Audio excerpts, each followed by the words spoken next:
The turkey was still steaming when I saw it on her finger. My father's new wife was reaching for the gravy boat across the table, and the light from the dining room chandelier caught the band the way light catches something it has known before. It was a thin gold ring with 3 small inset diamonds and an engraving on the inside I had read 100 times when I was a child. D and M, June 14th, 1987. My mother had been buried wearing that ring 18 months ago. I watched my father's new wife smile and pass the gravy. I watched my father not look at her hand. I set my fork down. I said nothing. I had been a quiet daughter for 36 years. I was about to become a different kind of daughter entirely. Welcome back to Broken Relations. If this is your first time here, we tell stories about families, boundaries, and the quiet moments that change everything. Hit subscribe, drop a comment, and let's get into it. My mother's name was Margaret Donovan. She died on a Tuesday in May at 4:17 in the afternoon at a hospice facility in the eastern part of our county, in a room with a window that faced a small garden of hostas and one stone bench nobody ever sat on.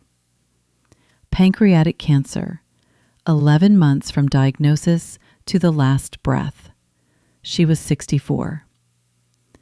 I was holding her right hand when she went. My father was holding her left. The ring on her left ring finger was the ring I had known my entire life. He had put it there in 1987 in front of 73 people at St. Mary's on Elm Street. She had never taken it off. Not for the dishes, not for the hospital, not for the IVs, not for the morphine. The hospice nurse, a soft-voiced woman named Dolores, had asked me twice in the last week if we wanted the ring removed for safekeeping. Both times my mother, even in the fog of her last days, had shaken her head no. After she died, my father stayed in the room for 40 minutes. I left for 10 of those to call my brother. When I came back, my father was sitting in the chair by the window, holding my mother's hand, and the chaplain had arrived, and the chaplain prayed, and we all said amen. The funeral home people came at 6:30. Dolores helped them with the sheet. I went into the hallway because I could not watch. My father came out of the room 10 minutes later. He had her purse over his arm and a small plastic hospital bag of her belongings. He hugged me. He said, "Sarah, I'm going to take her things home. You go be with your kids." I nodded. I drove home. I did not ask about the ring. I did not think to ask about the ring. The ring had been on her finger for 38 years. The ring was not a thing you asked about. The ring was a fact, like her eye color or her laugh. That was 18 months before the gravy boat. My father is Dennis Donovan. He is 67. He retired 3 years ago from a regional accounting firm where he had been a senior partner for 2 decades. He plays golf on Wednesdays. He goes to the gym on Mondays and Fridays. He drinks 1 glass of red wine with dinner, 2 if there is company. He has worn the same brand of khaki pants since 1994. My father met Vivian Holloway at a grief support group 78 days after my mother's funeral. I want to be careful here because grief is a strange country and people do strange things in it, and I do not want to pretend I am the world's expert on what is appropriate and what is not. I will only say this: 78 days is not a long time. And the grief support group was held at the Methodist Church on Franklin Avenue.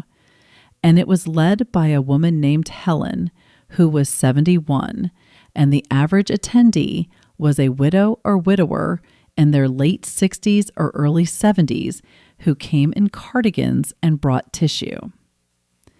Vivian Holloway was 52. She had been widowed for, by her own statement to the group, 14 months.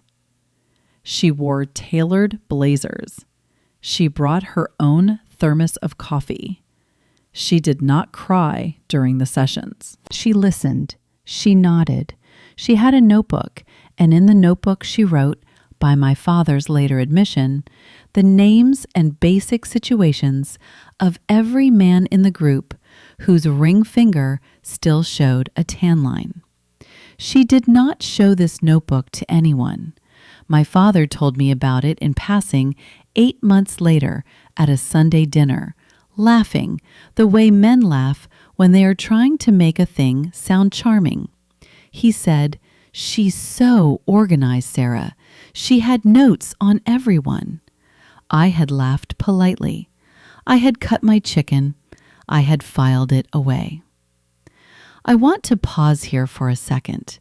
If you have ever watched a parent grieve and then watched a stranger walk into that grief with a notebook, drop a comment. I am not asking rhetorically. I am asking because I think there are more of us than anyone realizes. My father started dating Vivian 4 months after my mother died. He told me at a coffee shop on a Saturday morning. He had asked me to meet him. He brought a folder of photos he wanted to share with me from a trip he and my mother had taken to Ireland in 1996. Halfway through the photos, he closed the folder and he said, "Sarah, I have something else I need to tell you." I knew before he said her name. I had known the moment he asked me to meet at the coffee shop instead of the house. He said her name. He said how they met. He said she had been so understanding, so patient, so gentle with him during a difficult time. He said he was not replacing my mother. He said he wanted me to meet Vivian when I was ready. I said, "I need some time, Dad." He said, "Of course, sweetheart. Take all the time you need." I took 6 weeks. Then I had them over for dinner. My husband Mark made his roast. My kids, Owen and Lily, were 9 and 7 at the time. They were polite. Vivian was polite. She brought a hostess gift, a small ceramic vase from a boutique downtown that I happened to know cost $340 because Mark's sister had registered for one and we had laughed at the price together. Vivian did not mention the cost. She handed it to me with a small smile. She said, "I hope you like it. I have an eye for these things." She had an eye for a lot of things. I learned that slowly. My father married Vivian 11 months after my mother died. The wedding was a small civil ceremony at the courthouse. My brother Daniel did not attend. He lives in Oregon and works for a tech company, and he had told my father over the phone 2 weeks before that he was not yet ready to celebrate a new marriage. My father had been hurt. He had told me Daniel was being childish. I had said nothing. I attended, Mark attended, Owen and Lily attended. Vivian wore a champagne-colored dress and a small gold necklace. She did not wear a wedding ring at the ceremony. The judge said the words. They said the words. They kissed. We had lunch at a steakhouse afterward. My father gave a toast in which he thanked me for being so supportive. Vivian smiled at me across the table, the way someone smiles at a person they are studying. I noticed her finger that day. There was no ring on it. I noticed because I noticed everything in those months. I had become a person who noticed. Vivian moved into my parents' house, the house I grew up in, 3 weeks after the wedding. My father had not put it on the market. He had not even discussed it with Daniel or me. One Saturday, I drove over to drop off a casserole because my father had a cold, and there were boxes in the foyer with Vivian's name on them. And there was a new console table where my mother's antique secretary desk had been. And I asked my father where the desk had gone, and he said, "Vivian thought it was a little dated. We donated it to Goodwill." The desk had belonged to my mother's grandmother. It had been hand-built in 1908. I had told my mother for 20 years that I wanted it when she was gone. My mother had told me in the hospice that she wanted me to have it.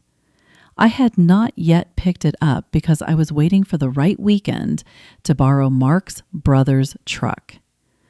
I stood in the foyer of my childhood home holding a glass casserole dish, and I looked at my father and I said, "Dad, that desk was supposed to come to me." He said, "Sarah, I'm sure we can find you another one. Vivian's just trying to make the place feel like home." I drove home with the empty casserole dish on the passenger seat. I cried in the driveway. Mark came out and asked what was wrong.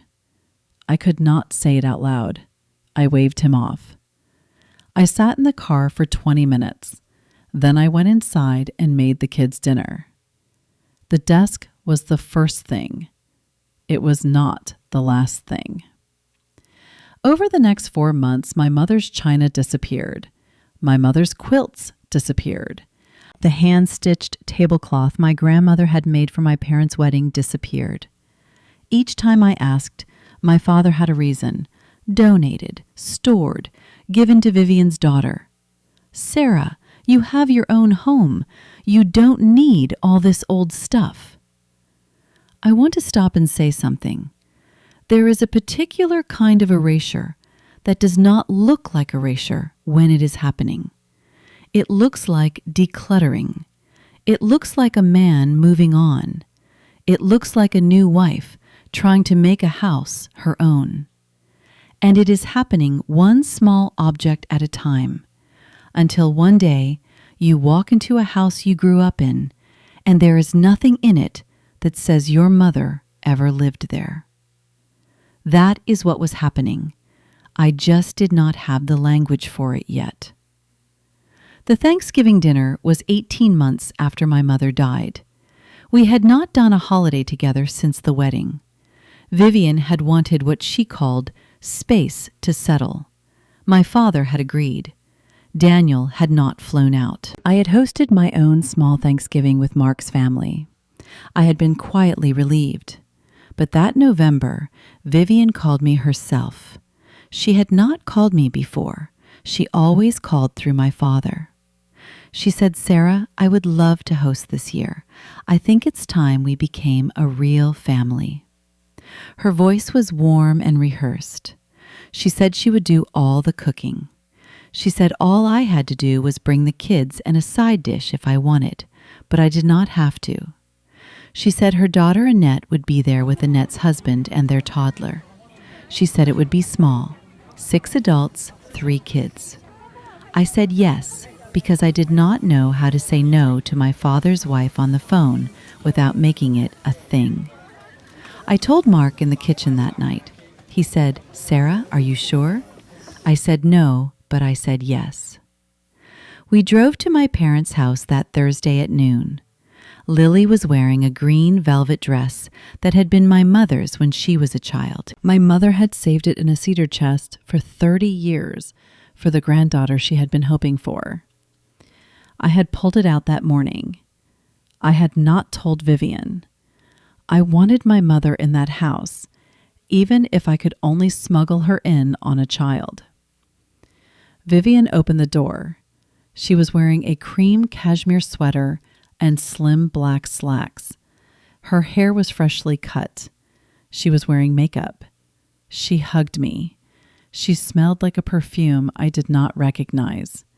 She said, "Sarah, you look wonderful."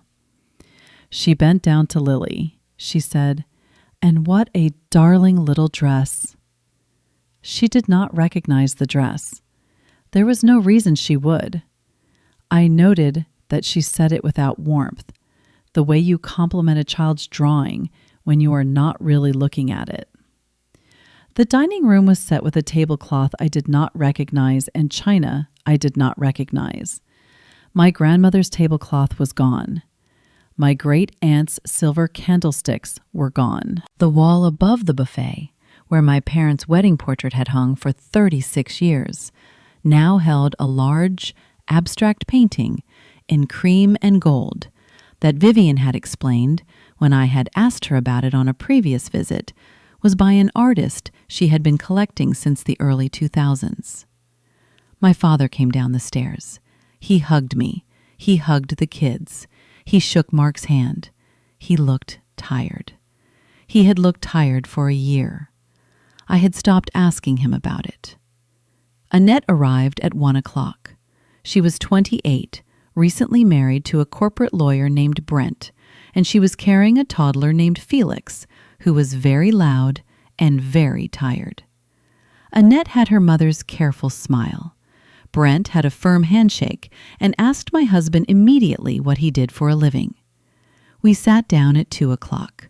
Vivian had cooked. The turkey was good. The stuffing was good. The conversation was light. My father told a golf story. Brent told a story about a deposition. Mark, who was patient and kind in ways I do not deserve, made small talk with Annette about her toddler. I was watching Vivian's hands. I do not know exactly when I started. Maybe halfway through the salad course, maybe earlier. There is a thing that happens when you have spent 18 months noticing. You cannot turn it off, even at a holiday table.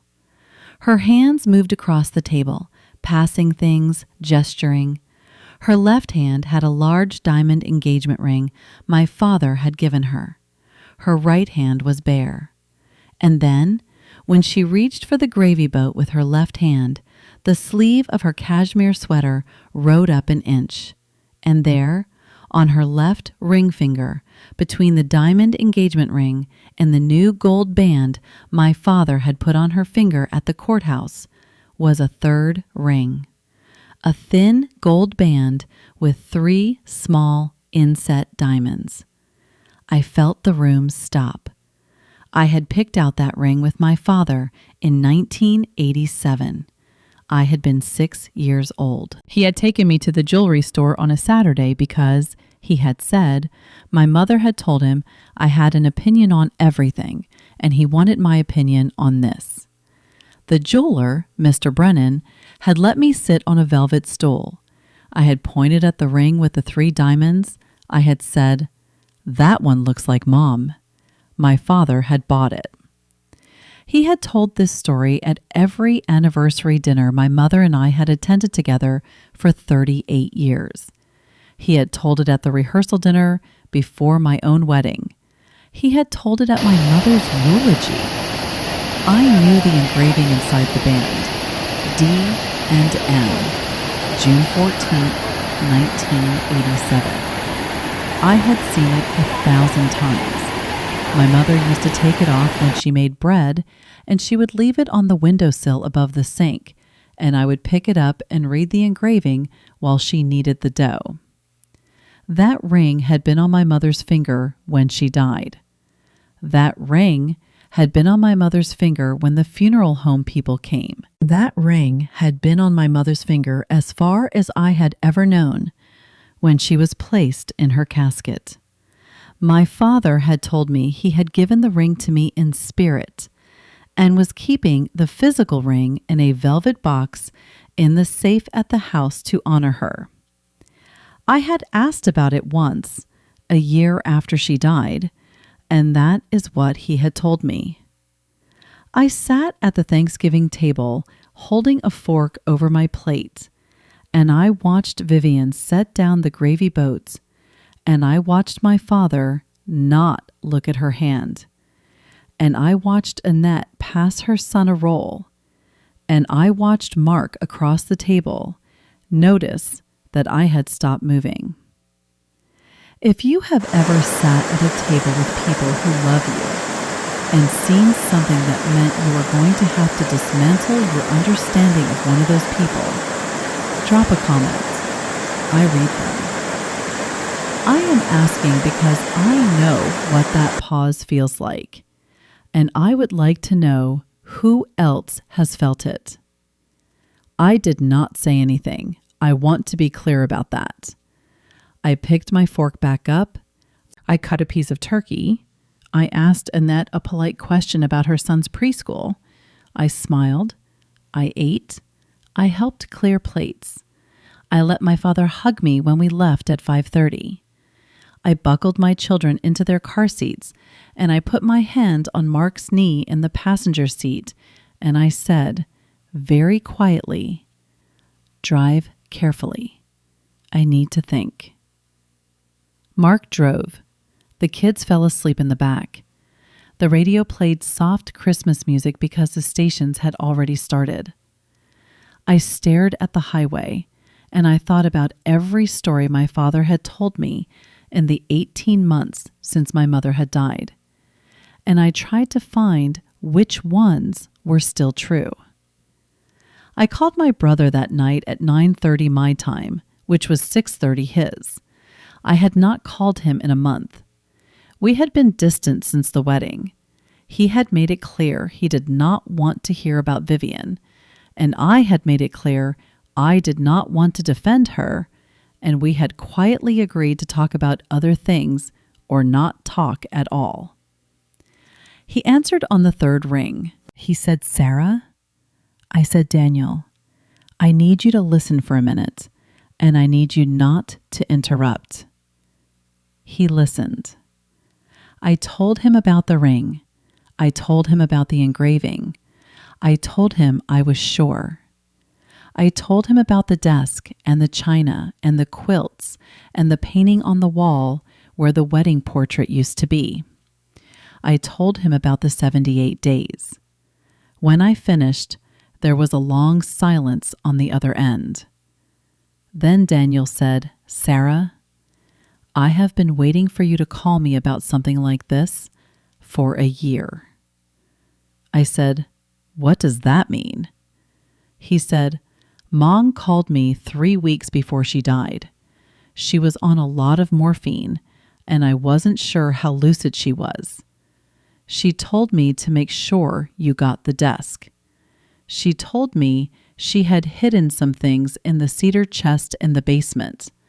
She told me Dad had been acting strange. She said, and I am quoting her, 'Daniel, I think your father is keeping secrets that are not mine to keep anymore.'" I asked her what she meant. She said she was tired. She said she would tell me the next time. There was no next time, Sarah. I have been carrying that conversation for 18 months, and I did not know what to do with it. I sat down on the floor of my kitchen. I said, "Why didn't you tell me?" He said, "Because I thought I was crazy. Because I thought she was confused. Because Dad was grieving, and I did not want to be the son who accused him of something I could not prove. I am sorry. I should have told you." I said, "We need to look in the cedar chest." The cedar chest was in the basement of my parents' house. I had not been in that basement since before my mother died. The basement had been her territory. She did the laundry there. She kept her sewing. She had a small writing desk where she wrote letters. The cedar chest sat at the foot of the stairs. It had belonged to her grandmother. It was the size of a small coffin, and it was carved with roses on the lid. I called my father on Sunday. I told him I wanted to come over Monday afternoon to look through Mom's things in the basement. I told him I wanted to take a few items home for the kids, some of her old books, some keepsakes. I told him I was sorry I had not done it sooner. He said, "Sarah, of course, come any time. Vivian and I are heading to a wine dinner at the Henleys on Monday at 5. The house will be yours." I hung up. I called Daniel. I said Monday at 4, wheels up. I did not bring Mark. I brought my friend Helena, who is a paralegal at a firm downtown and who has known me since 7th grade, and who, when I called her Sunday night and explained, said only, "Sarah, what time do you need me?" She brought a portable scanner, a phone with a high-resolution camera, and a small notebook. We arrived at 4 o'clock. My father's car was in the driveway. Vivian's car was beside it. They had not yet left. I had a moment of panic. Then my father came out of the front door, waving at me, and Vivian came out behind him in a cocktail dress, and they both kissed my cheek, and my father said, "We're heading out, sweetheart. Make yourself at home. There's coffee in the kitchen." They drove off. Helena and I waited 4 full minutes on the porch in case they had forgotten something. Then we went inside. The basement was exactly as I remembered it, except dustier. My mother's sewing machine was still on the table, her writing desk was still in the corner, a box of her books was still on the shelf above the desk. The cedar chest was still at the foot of the stairs. I knelt in front of it. I lifted the lid. The top tray was full of folded baby clothes, some Daniel's, some mine. I lifted the tray out. The middle tray was full of Christmas ornaments wrapped in tissue. I lifted that out. The bottom of the chest was full of folded quilts and linen. Helena said, "Sarah, the corner." She pointed. In the front left corner of the chest, beneath a folded quilt, was a small square shape that did not look like fabric. I lifted the quilt. Underneath it was a brown leather portfolio, the kind with a snap closure, the kind my mother had used to organize bills. I picked it up. I sat back on my heels. I opened the snap. Inside were papers. The first page was a letter in my mother's handwriting. It was dated 3 weeks before she died. It said, "Sarah, if you are reading this, I am gone. And Daniel told you about the chest. I am sorry to leave you with this. I hoped your father would tell you himself. I do not believe he will. There are things in this folder you need to know. Some of them concern money. Some of them concern jewelry. Some of them concern a woman whose name I do not yet know, but whose existence I have suspected for 2 years. I am sorry. I love you. I love your brother. Be gentle with each other. Mom." Helena said, "Oh, Sarah." She put her hands on my back. I read the letter twice. Then I set it aside. I lifted out the next document. It was a photocopy of a bank statement from a regional credit union. The account was in my father's name only. The opening date was August of 2 years before my mother's death. The starting balance was $50,000.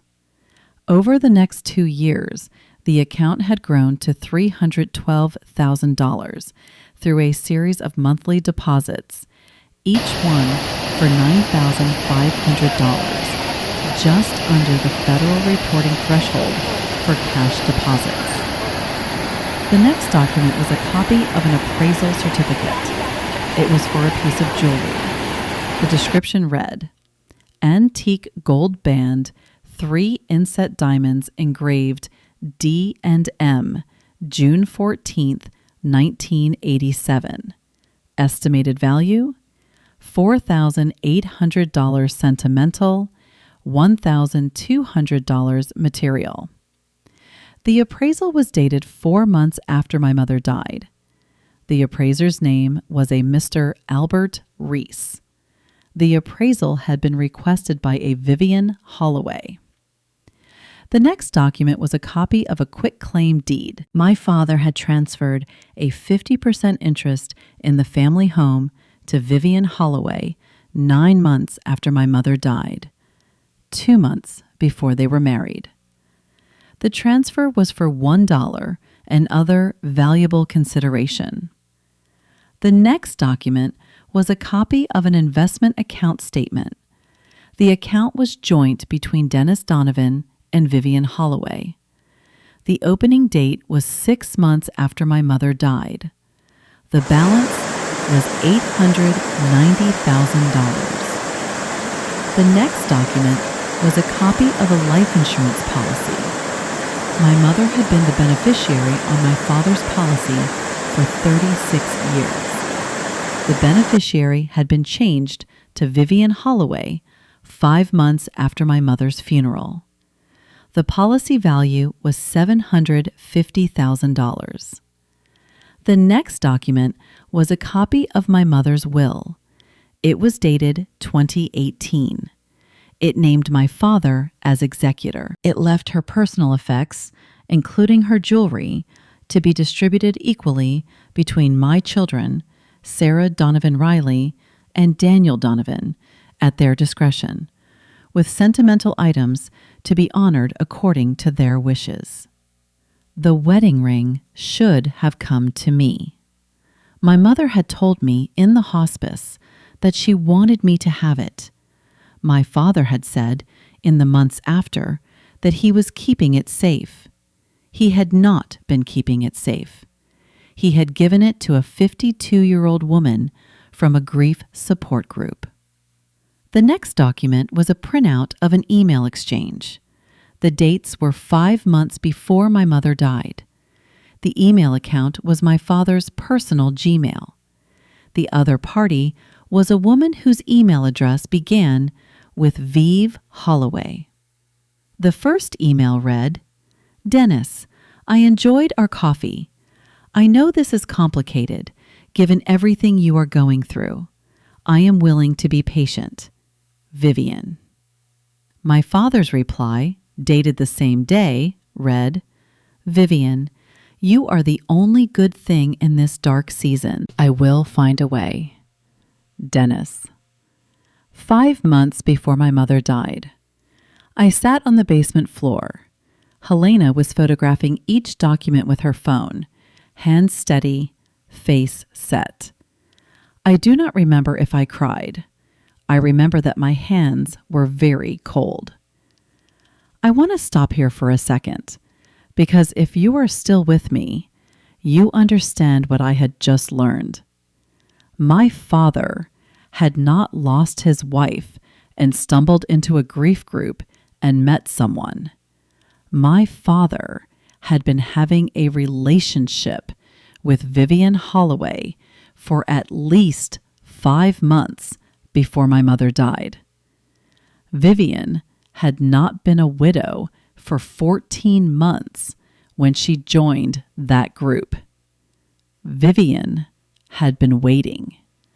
The notebook had not been a charming detail. The notebook had been a roster. If this story is breaking your heart, I am sorry. Drop a comment. Tell me you are listening. I read them later. And if you have not subscribed yet, please do. The next part is the part where I had to decide what kind of daughter I was going to be. Helena drove me home. She made me tea. She sat with me at my kitchen table for 2 hours. She called Mark from her phone and asked him to take the kids to his mother's for the night. He did. He came home at 9 o'clock and sat across from me. I told him everything. He held my hand, and he did not say a word for a long time. Then he said, "Sarah, what do you want to do?" I said, "I want to call my brother. I want to call a lawyer. And then I want to call my father."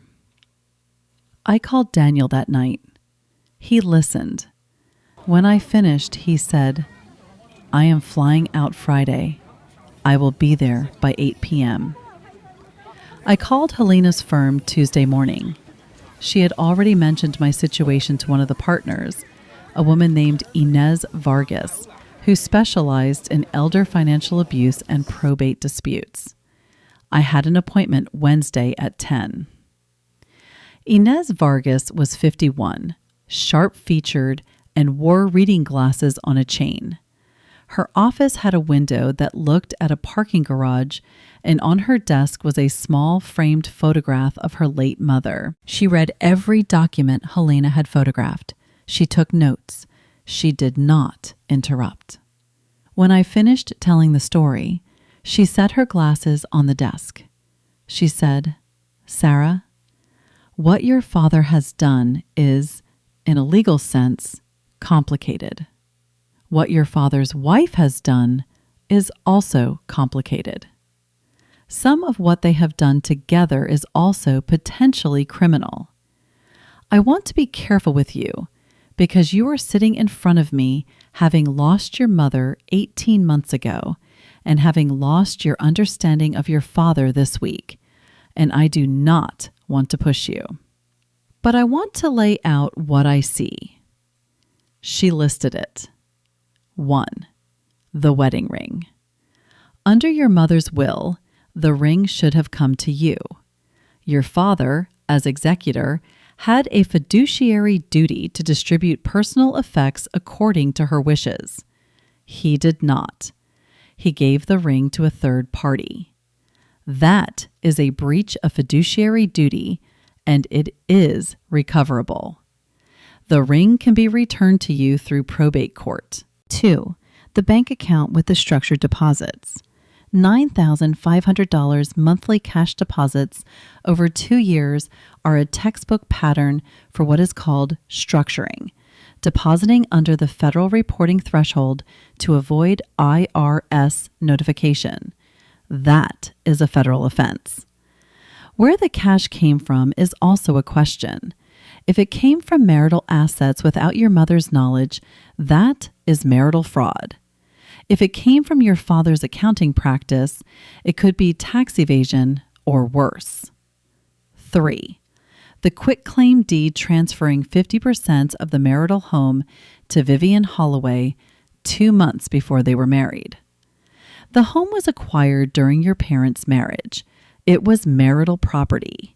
Your mother had a 50% claim during her lifetime, and her estate had inheritance rights at her death. Half of the home should have passed through her estate to her heirs, you and Daniel. The transfer to Vivian may be voidable. 4. The life insurance change of beneficiary. While a policyholder generally has the right to change beneficiaries, the timing and pattern, combined with everything else, may support a claim of undue influence. 5. The email exchange 5 months before your mother died. This is the foundation.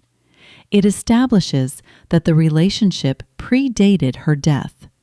It establishes motive. It changes everything. Inez looked at me. She said, "Sarah, this is not a quiet conversation with your father. This is litigation, potentially criminal referral, potentially media attention if it gets contested. I want you to think very carefully before you decide. You do not have to decide today." I said, "How long do I have?" She said, "Probate court has a statute of limitations. We have time, but your father and his wife have access to the evidence, and if they suspect anything, they will move money, sell property, destroy records. I would not wait more than 2 weeks." I said, "I'll call you Friday." Daniel arrived Friday at 8:30. He hugged me at the airport. He did not let go for a long time. He had grown a beard since the last time I had seen him in person. He looked older than 33. He looked like our father had looked the day my mother died. We sat in my kitchen until midnight. Mark had taken the kids upstairs. Daniel read the documents. He read the email twice. He set it down.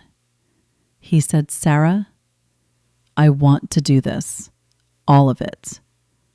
I said, "Are you sure?" He said, "Mom asked me to make sure you got the desk. The desk is the smallest thing in this folder." If we let him keep her ring on another woman's finger, we are telling Mom that her wishes did not matter. I cannot do that. Can you? I said no. We called Inez Vargas Monday morning. We retained her firm. She walked us through the next steps. Step 1. A forensic accountant would review every financial document we could obtain. Helena had photographed enough to start. We would request additional records through subpoena once the case was filed. Step 2. A probate petition to recover the personal effects, specifically the wedding ring, on the grounds of breach of fiduciary duty. This was the cleanest, fastest path to retrieve something concrete. Step 3. A separate civil action regarding the quitclaim deed, the life insurance, and the bank accounts on grounds of marital fraud and breach of fiduciary duty. Step 4. A referral to the IRS regarding the structured deposits. Step 5. Depending on what the forensic accountant found, a possible referral to the State Attorney General for criminal investigation. Inez said, "We will start with step 1 and step 2, quietly. We will not alert your father until the petitions are filed. The element of surprise matters because evidence can disappear." We worked quietly for 9 weeks. The forensic accountant, a man named Felipe Ortiz, did extraordinary work. He traced the structured deposits to a series of cash withdrawals from my father's accounting firm operating account. The withdrawals coincided with periods when my father had told his partners he was taking sabbatical days to care for my mother. Some of the cash, Felipe believed, had come from client retainers that had not been properly recorded. We could not prove that conclusively without the firm's records, but the pattern was suggestive. My father had been preparing for a future with Vivian for at least 2 years before my mother's diagnosis. Felipe also traced the joint investment account. $890,000 had been seeded with $400,000 from my father's individual retirement account and $490,000 from a sale of marketable securities that had been held in my parents' joint name during my mother's lifetime. The securities had been sold 3 months before her death, while she was in active treatment, and the proceeds had been moved to a temporary holding account before being transferred to the new joint account with Vivian. My mother almost certainly had not known. The signatures on the sale documents matched my mother's, but Felipe flagged them for forensic handwriting analysis. The analysis came back inconclusive, meaning either they were genuine but signed under duress, or they were skilled forgeries. We filed the probate petition on a Tuesday in early February. My father was served at his home Wednesday morning. Vivian was served at her job. She worked part-time at an art gallery downtown Wednesday afternoon. My father called me at 4:15 Wednesday afternoon. I let it go to voicemail. He called again at 4:42, voicemail. He called Daniel, who let it go to voicemail. He called my husband, who answered.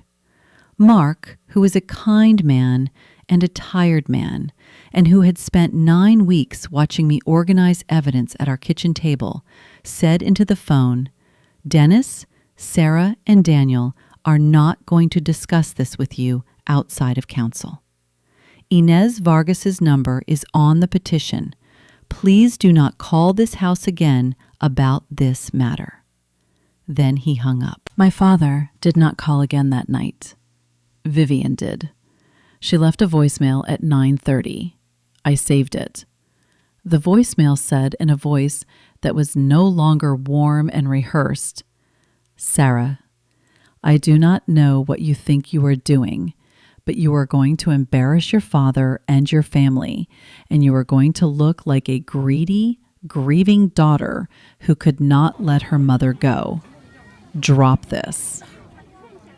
I forwarded the voicemail to Inez. Inez emailed me back 2 minutes later. 2 words: "Excellent evidence." The first hearing was 3 weeks later. My father attended with his attorney, a man named Wallace Garrity, who had been a friend of my father's for 30 years and who was, in Inez's professional opinion, out of his depth on a probate matter of this complexity. Vivian did not attend. My father looked smaller than I had ever seen him. He had lost weight. He did not look at me. Inez argued the breach of fiduciary duty. She presented the will, the appraisal certificate, the proof that the ring had been in Vivian's possession. Wallace Garrity argued that my father had been in possession of the ring as a sentimental keeper and had loaned it to his wife as a gesture of unity between the families. The judge, an older woman named Helene Birch, asked Wallace if he had brought the ring with him today. Wallace said no. The judge asked if my father could produce the ring within 48 hours. My father, after a moment, said yes. The judge ordered the ring be turned over to the court within 48 hours, pending the outcome of the petition. The ring was turned over Friday. Inez called me Friday afternoon. She said, "Sarah, the ring is in our custody. The judge has scheduled a hearing on full transfer for next month. But she made very clear today that she is inclined to rule in your favor. Do you want to come to the office and see it?" I went. Helena drove me. The ring was in a small Ziploc bag inside an evidence envelope on Inez's desk. I opened the bag. I took the ring out. I held it. I read the engraving, D and M, June 14th, 1987. My mother's ring. I cried in Inez's office. Inez left the room and brought back tissues and a bottle of water and did not say a single word until I was ready. I want to pause here and tell you something. I had thought for 9 weeks that getting the ring back was going to feel like victory. It did not. It felt like grief. It felt like holding the only piece of my mother that I had been able to retrieve from a man who had loved her for 38 years and who had still, somehow, decided that her death was an opportunity. I sat in that office with a small gold ring in my palm, and I thought about my 6-year-old self in Mr. Brennan's jewelry store. And I thought about my mother kneading bread. And I thought about the desk that was already gone forever. And I understood, finally, that some things you do not recover. You only document them. The ring was formally transferred to me the following month. I do not wear it. I keep it in a small velvet box in a drawer in my dresser. Lily has asked about it twice. I have told her it was her grandmother's and that someday it will be hers, and that I will tell her the whole story when she is old enough to hold it. The civil action took 14 months. The result was a settlement. My father agreed to transfer his interest in the joint investment account back into his individual name. He agreed to reverse the quitclaim deed. the home returned to his sole ownership, and he agreed to amend his will to leave the home and his remaining assets to Daniel and me, with no provision for Vivian. He agreed to a one-time payment of $180,000 to my mother's estate, which was distributed equally to me and Daniel as her heirs. He agreed to an independent annual audit of his finances for the next 5 years, paid for by him. He did not divorce Vivian. I want to be honest about that. He stayed with her. The investment account was reversed, but the marriage was not. I do not understand it. Maybe he loved her. Maybe he was ashamed. Maybe he could not face being alone with what he had done. I have stopped trying to know. The IRS referral was made by Inez. I do not know the status of it. We will not know unless charges are filed. Inez says these investigations take years. Vivian and I have not spoken since the voicemail. I do not expect we will. She blocked me on every platform. She has, according to Annette, who reached out to me unexpectedly 6 months ago, been telling people in her social circle that I am a vindictive stepdaughter who could not accept her mother's death. I do not respond. Annette and I have an awkward, careful friendship now. We text on holidays. I do not know what to do with her, but I find that I cannot hate her. She is a woman who is also slowly figuring out what her mother is. Daniel moved back this past summer. He took a remote position with the same tech company so that he could be closer to home. He bought a house 20 minutes from mine. His kids, he had a daughter last year, see my kids every Sunday. We have dinner at my house most weeks. Mark cooks. The kids run around. We do not invite my father. My father has tried twice to reconcile. He has sent letters. He has left voicemails. He has shown up on my porch once in October with flowers. I told him through the screen door that I was not ready and that I might never be ready and that I needed him to respect that. He left the flowers on the porch and drove away. I gave the flowers to my neighbor, who has cancer, and did not ask any questions. I keep my mother's letter in the drawer with the ring. I read it sometimes. Be gentle with each other. She wrote that to me and to Daniel. I think she knew. I think she knew exactly what was waiting for us, and she could not bring herself to tell us while she was dying. But she made sure we would know. I want to end with this. There is a particular kind of betrayal that does not announce itself. It happens at a Thanksgiving table over a gravy boat. It happens in a basement under a folded quilt. It happens in the silence between what you were told and what was true. And the only weapon you have against it is paying attention. Notice the rings. Notice the dates. Notice the math. Notice the woman with the notebook. My mother noticed. She left me a folder. I noticed. I left a record. Somewhere out there, somebody is at a holiday table watching a hand reach for the gravy. If that is you, drop a comment. Tell me what you saw. Tell me what you are going to do about it. If you know someone who needs this story, a daughter, a son, anyone who has lost a parent and watched the survivor move strangely fast, share this video with them. There are more stories like this on this channel. The link is in the description. Thank you for listening. The ring is in a drawer. The desk is gone. The basement is empty now, and so is the house I grew up in. But my mother left me a folder, and my brother flew home, and I am still my mother's daughter. I mean that.